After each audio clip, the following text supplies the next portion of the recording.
नमस्कार, मैं लिथुमोंग चांग आपका स्वागत करता हूं हॉर्नबिल टीवी भारत पर। आइए खबरों पर नज़र डालते हैं विस्तार से।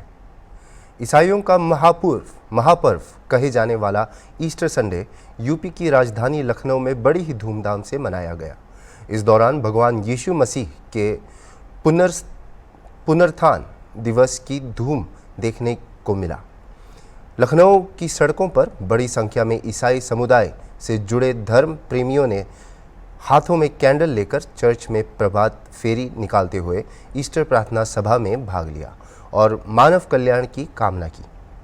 क्रिसमस डे की तरह ही गुड फ्राइडे और ईस्टर भी ईसाई धर्म के अनुयायियों के लिए विशेष महत्व रखता है। जहां गुड फ्राइडे को शोक दिवस के रूप में मनाया जाता है, वहीं ईस्टर संडे एक खुशी का दिन है। यह दिन बेहद खुशी का मौका होता है और गुड फ्राइडे के बाद आने वाले संडे अर्थात रविवार को ईस्टर मनाया जाता है। जहां गुड फ्राइडे ईसा मसीह के बलिदान और त्याग से जुड़ा दिन है, वहीं ईस्टर ईसा मसीह के उद्धार की खुशखबरी का मौका है। इस दिन लोग विभिन्न प्रकार के अंडों को सजाते हैं और एक दूसरे को तोहफे में अंडे देते हैं। ईसाई धर्म के प्रेमियों का मानना है कि ईसा मसीह को जब सूली पर चढ़ाया गया, तब 3 दिन बाद संडे के दिन वह पुनर्जीवित हो उठे। फ्राइडे के 3 दिन बाद ईस्टर डे मनाया जाता है। ये दिन ईसाइयों के लिए, उनके अनुयायियों के लिए एक बहुत ही महत्वपूर्ण दिन माना जाता है। इन लोगों का कहना है कि जो गुड फ्राइडे है वो प्रभु यीशु के बलिदान का दिन है। उस दिन उनके बलिदान को याद किया जाता है और उसके ठीक 3 दिन बाद यानी कि ईस्टर डे के दिन प्रभु यीशु ने फिर से जन्म लिया था और उसी को लेकर के आज यानी ईस्टर डे के दिन ये लोग जो है ईसाई धर्म के लोग वो रैली निकालते हैं, सड़कों पर निकलते हैं, खुशियां मनाते हैं, बाइबिल पढ़ते हैं, एक दूसरे को बधाइयां देते हैं। आप देखिए किस तरीके से ये लोग सड़कों पर निकले हुए हैं और इनके पास एक गीत है जिसको गा करके ये लोग अपनी खुशी को जाहिर कर रहे हैं। कुछ लोगों से पूछते हैं। जी फादर, कैसा रहेगा आज ईस्टर डे के दिन? देखिए अभी गीत पढ़ रहे हैं ये लोग, इसमें बीच में बोला नहीं जाता, तो कहीं ना कहीं इसी चलते ये नहीं बोल रहे हैं, क्योंकि आज जिस तरीके से प्रभु यीशु को कहा जाता है कि वो बलिदान का उनका दिन था गुड फ्राइडे के दिन, उसके ठीक 3 दिन बाद ईस्टर डे यानी कि संडे के दिन प्रभु यीशु ने फिर से जन्म लिया था और उसी के उपलक्ष्य में ये ईस्टर डे मनाया जाता है। बता दें आपको कि प्रभु यीशु को कहा जाता है कि वो शांति, प्रेम और पर्व के एक बहुत अच्छे अनुयायी थे, जिसके चलते उनके साथ कई चीज़ें हुई और उन्होंने अपने मानने वालों के लिए एक मिसाल कायम करी। उन्होंने ये साबित किया 3 दिन बाद फिर से जन्म लेकर के कि मृत्यु ही अंतिम सच नहीं है, उसके बाद भी एक सच है जिसको उन्होंने दिखाते हुए, और उसी चलते 31 मार्च की आज की तारीख, जिस दिन आज ये गुड ईस्टर डे मनाया जा रहा है। और आपको बता दें कि प्रभु यीशु जो है वो प्रेम और शांति के मसीहा माने जाते थे। धार्मिक कट्टरपंथियों को ये बात नहीं रास आई थी, इसीलिए उन्होंने दुनिया को प्रेम और करुणा का संदेश देने वाले प्रभु यीशु को सूली पर चढ़ा दिया था। जिस दिन वो सूली पर चढ़ाया गया था उस दिन का दिन था शुक्रवार यानी कि गुड फ्राइडे। जब प्रभु यीशु को सूली पर चढ़ाया गया तो उनके अनुयायी निराश हो गए, उनके बलिदान दिवस को गुड फ्राइडे के रूप में मनाने लगे। हालांकि उसके 3 दिन बाद यानी रविवार को प्रभु यीशु फिर से जीवित हो उठे और उनके अनुयायियों में खुशियों की लहर जुड़ गई। तब से ही ईसाई धर्म ईस्टर के पर्व को हर्षोल्लास के साथ मनाता है। साथ ही साथ इस दिन अंडों का खास महत्व रहता है, क्योंकि ईस्टर पर अंडों का विशेष महत्व है। इस दिन कहा जाता है कि अलग अलग तरह से जो है लोग अंडों को सजाते हैं और एक दूसरों को अंडे गिफ्ट करते हैं। दरअसल ईसाई धर्म के लोग ये अंडे इसलिए गिफ्ट करते हैं एक दूसरे को क्योंकि उनका मानना है कि नया जीवन और उमंग का प्रतीक है अंडा, इसलिए कहीं ना कहीं एक दूसरे को दे करके खुशी जाहिर करी जाती है। आपको बता दें कि ईस्टर के पर्व को ईसाई धर्म के लोग पूरी धूमधाम के साथ मनाते हैं। सड़कों पर आप जिस तरीके का नज़ारा देख सकते हैं, बड़े पैमाने पर यहाँ पे तमाम फादर मौजूद हैं और जो ईसाई धर्म के लोग हैं वो मौजूद है, और सड़कों पर एक चर्च से निकल के दूसरे चर्च जाते हैं और एक दूसरे को बधाई देते हैं और पूरे हर्षोल्लास के साथ ईस्टर डे का जश्न मनाते हैं। जिस तरीके से तमाम धर्मों में बड़े त्यौहार माने जाते हैं, उसी में कहीं ना कहीं जो ईसाई धर्म का ये त्यौहार है ईस्टर डे, ये एक बहुत ही महत्वपूर्ण त्यौहार माना जाता है। वीडियो जर्नलिस्ट विजय के साथ अशर स्टार, हॉर्नबिल टीवी, लखनऊ। तूफान ने पश्चिम बंगाल के जलपाईगुड़ी के कुछ हिस्सों में तबाही मचा दी जब बारिश और हेलस्टॉर्म इस क्षेत्र में आई, जिससे जीवन और संपत्ति पर प्रमुख हानि हुई। 31 मार्च को मौसम की क्रोध में 5 लोगों ने जान गंवा दिया और अधिकतम 170 घायल हो गए। JGMCH मेडिकल सुपरिंटेंडेंट ने कहा कि कल मिलाकर 49 लोग भर्ती किए गए हैं और अधिकतम 170 रोगी आपातकालीन विभाग को रिपोर्ट किए गए हैं। एक्स से बात करते हुए मुख्यमंत्री ममता बनर्जी ने प्रभावित परिवारों को सहायता और उनके लिए मुआवजा का आश्वासन दिया है। उन्होंने जलपाईगुड़ी का दौरा किया ताकि स्थिति का मूल्यांकन किया जा सके और अस्पताल में पीड़ितों से मिले। पश्चिम बंगाल गवर्नर CV आनंद बोस ने जलपाईगुड़ी में तूफान से निपटने के लिए राजभवन में एक आपातकालीन सेल का भी स्थापित किया। अचानक से जोर से हवा आया, उसके बाद जितना झड़ हुआ पूरा टीन पूरा उड़ गया। हाँ, एक आदमी उधर मर गया। हाँ, और बहुत नुकसान हुआ इधर में। कितना नुकसान हुआ है? हम लोग का तो होटल का तो बहुत नुकसान हुआ। सब होटल ही पूरा होटल एकदम खत्म हो गया। घर बारी तो 15-20 लाख तो होगा ही। तूफान की वजह से बहुत जो नुकसान हुआ, जितना मकान था मकान ढह गया और बहुत सारे कैजुअलिटी हुआ यहाँ पे अब तक। दिल्ली के मुख्यमंत्री अरविंद केजरीवाल को गुरुवार को राउज एवेन्यू कोर्ट में विशेष न्यायाधीश कावेरी बवेजा के समक्ष प्रस्तुत करने के बाद 15 अप्रैल तक न्यायिक हिरासत में भेज दिया गया है। यह निर्णय दिल्ली एक्साइज नीति के पैसे प्रवाह मामले में उसके न्यायालय में अवधि समाप्त होने के बाद आया। न्यायालय में पहुंचने पर केजरीवाल ने पीएम मोदी की अनुचित क्रियाओं को आलोचन किया। प्रशासनिक निदेशक ईडी ने उसे मजबूत सुरक्षा के तहत न्यायालय में पहुंचाया। ईडी ने केजरीवाल के लिए न्यायिक हिरासत की अनुरोध किया, कहा कि इस समय आगे की पूछताछ अनावश्यक है। अतिरिक्त सर्वोच्च सॉलिसिटर जनरल SV राजू ने ईडी की प्रतिनिधित्व किया। केजरीवाल ने अपनी तिहाड़ जेल में समय के दौरान निर्धारित दवा और कई पुस्तकें जैसे कि भगवद गीता और रामायण ले जाने की अनुमति ली। उनके न्यायालय में प्रस्तुति से पहले उनकी पत्नी सुनीता केजरीवाल, साथ ही दिल्ली के मंत्रियों सौरभ भारद्वाज और आतिशी भी राउज एवेन्यू कोर्ट में मौजूद थे।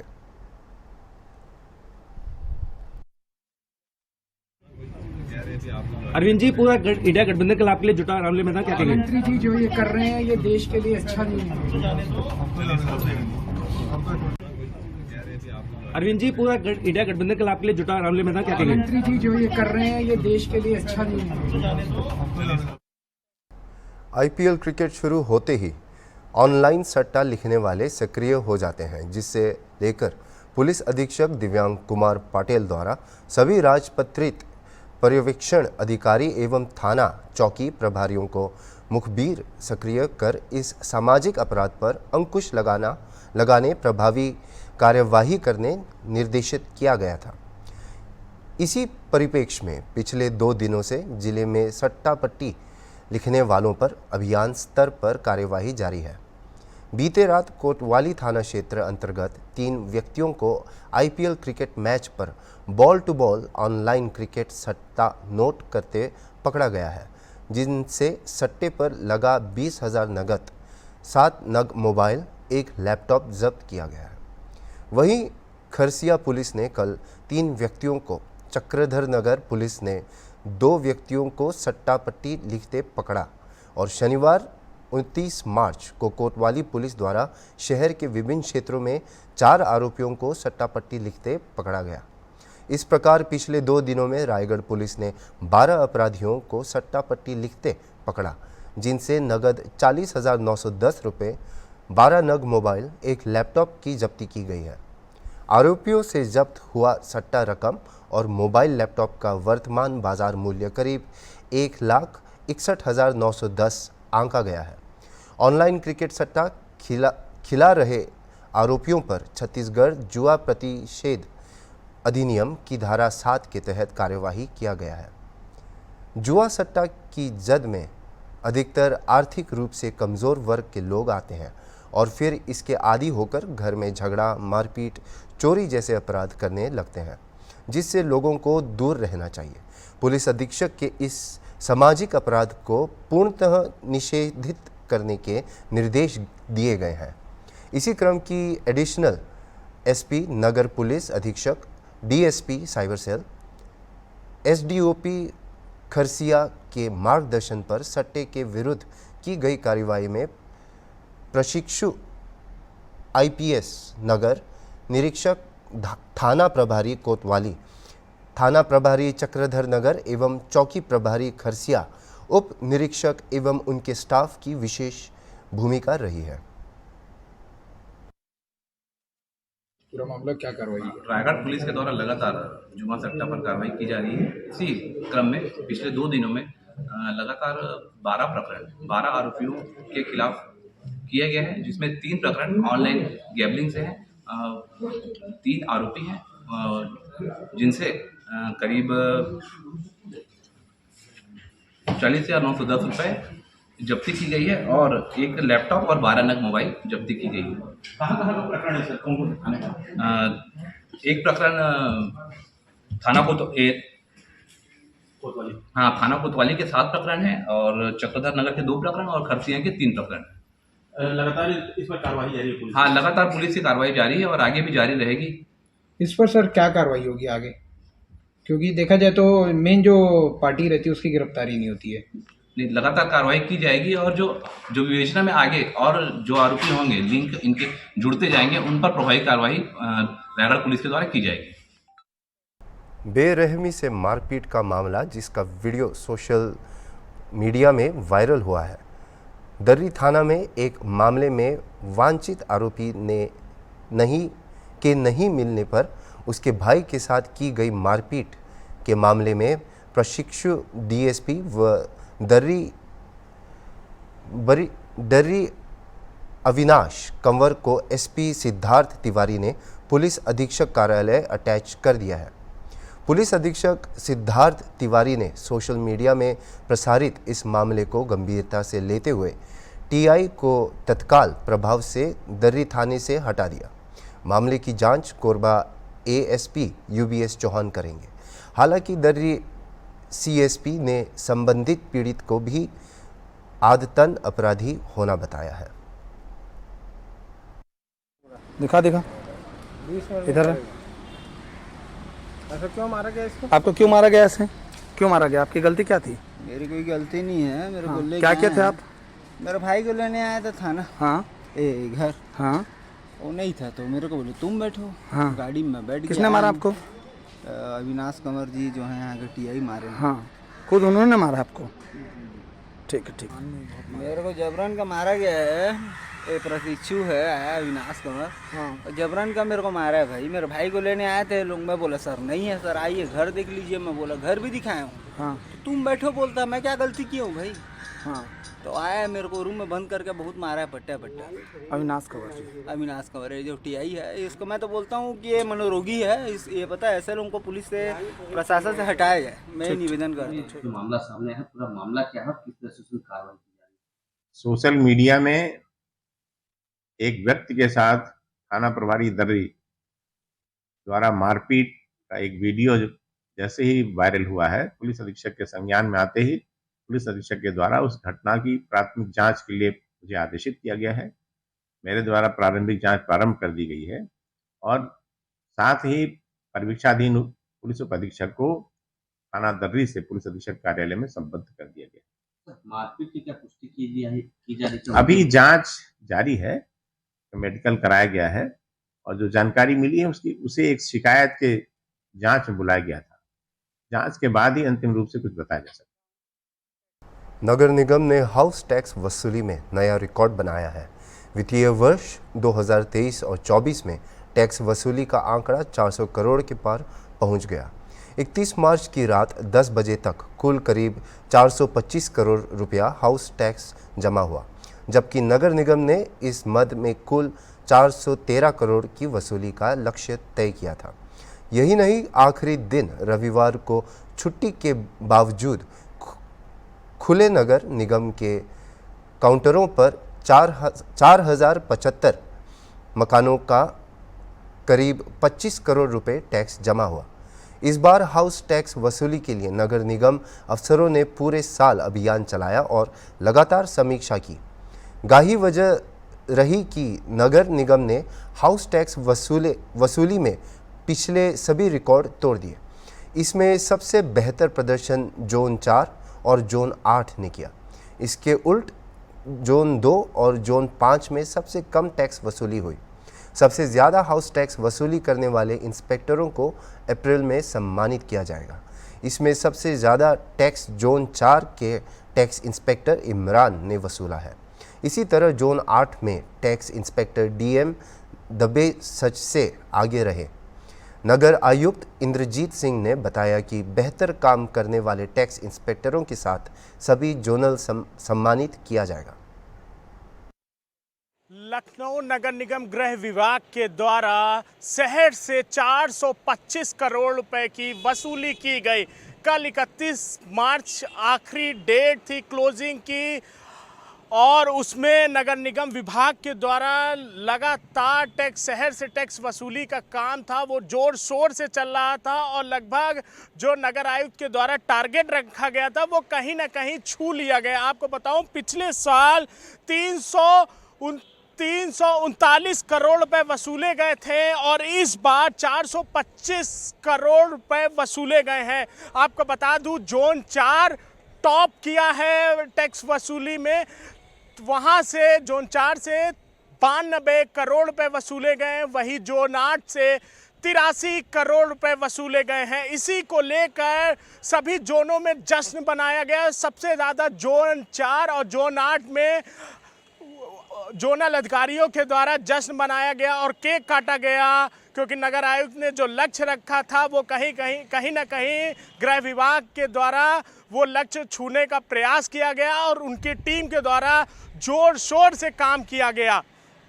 इसी को लेकर शहर के विकास के लिए लगातार नगर आयुक्त के द्वारा जो टैक्स वसूली का काम था वो लगातार जारी था और उनको लगातार इसको लेकर बैठकें भी की जा रही थी कि कैसे इसको आगे बढ़ाया जाए।